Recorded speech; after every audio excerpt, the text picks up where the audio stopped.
तेजस्वी यादव का आरोप चोर मचाए शोर की तरह। विधि व्यवस्था पर उनका सवाल उठाना वैसा ही है जैसे कोई मांस का व्यापार करने वाला अहिंसा का पाठ पढ़ा है। राज्यसभा सांसद भीम सिंह ने विपक्ष के नेता तेजस्वी यादव पर बड़ा हमला करते हुए कहा कि तेजस्वी यादव को बिहार के लॉ एंड ऑर्डर की काफी चिंता है। उन्हें लॉ एंड ऑर्डर पर बोलने का कोई अधिकार नहीं है। जिस तरह से चोर शोर मचाता है, कोई चोर चोरी करने के लिए जाता है, जिसके यहाँ चोरी होता है, अगर वह जग जाता है तो जोर शोर मचाने लगता है। इस तरह से तेजस्वी यादव कर रहे हैं। जिसके राज में बड़े बड़े नरसंहार हुए, वह व्यक्ति कानून का पाठ पढ़ा रहा है। जिसके माता पिता के राज में अपहरण का उद्योग चला, वे व्यक्ति कानून व्यवस्था पर प्रवचन दे रहा है।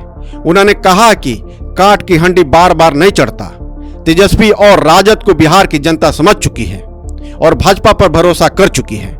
इसलिए तेजस्वी यादव को लॉ एंड ऑर्डर पर टटराने की जरूरत नहीं है। भीम सिंह दरअसल जहानाबाद में भाजपा द्वारा चलाए जा रहे सदस्यता अभियान की शुरुआत करने पहुंचे थे और आगे भीम सिंह ने क्या कुछ कहा तेजस्वी यादव पर, जरा आप खुद ही सुन लीजिए। तेजस्वी यादव का आरोप चोर मचाए शोर की तरह। गांव में जब चोरी होता है और गृह स्वामी जग जाता है तो चोर भागता है, उसके पीछे जनता भी चोर चोर करके भागती है। चोर ये रणनीति अपना लेता है कि वो भी चोर चोर बोलने लगता है ताकि अन्य लोग भ्रमित हो जाएं।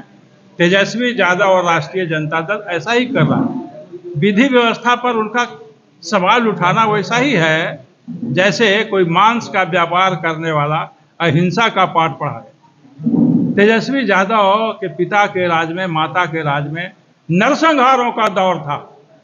नून से सस्ता खून था और ये विधि व्यवस्था पर सवाल उठाते हैं तो ये बड़ा ही आश्चर्यजनक है। बहुत ही आश्चर्यजनक स्थिति है। उनको नैतिक अधिकार नहीं है कि विधि व्यवस्था पर अपहरण का दौर था।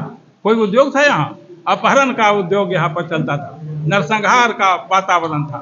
तेजस्वी यादव और उनकी पार्टी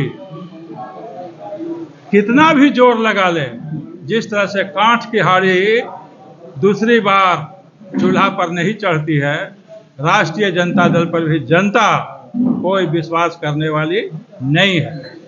भारतीय जनता पार्टी की लहर है और यह लहर पूरे देश में है, बिहार भी अछूता नहीं है। जिस तरह से भीम सिंह ने अपनी पार्टी की तारीफ और तेजस्वी पर विपक्षी हमला करते हुए दिखे, वैसे में अब देखना यह होगा कि आने वाला समय भाजपा का है या राजद का। जहानाबाद से कोलांचल लाइव के लिए पंकज कुमार की रिपोर्ट।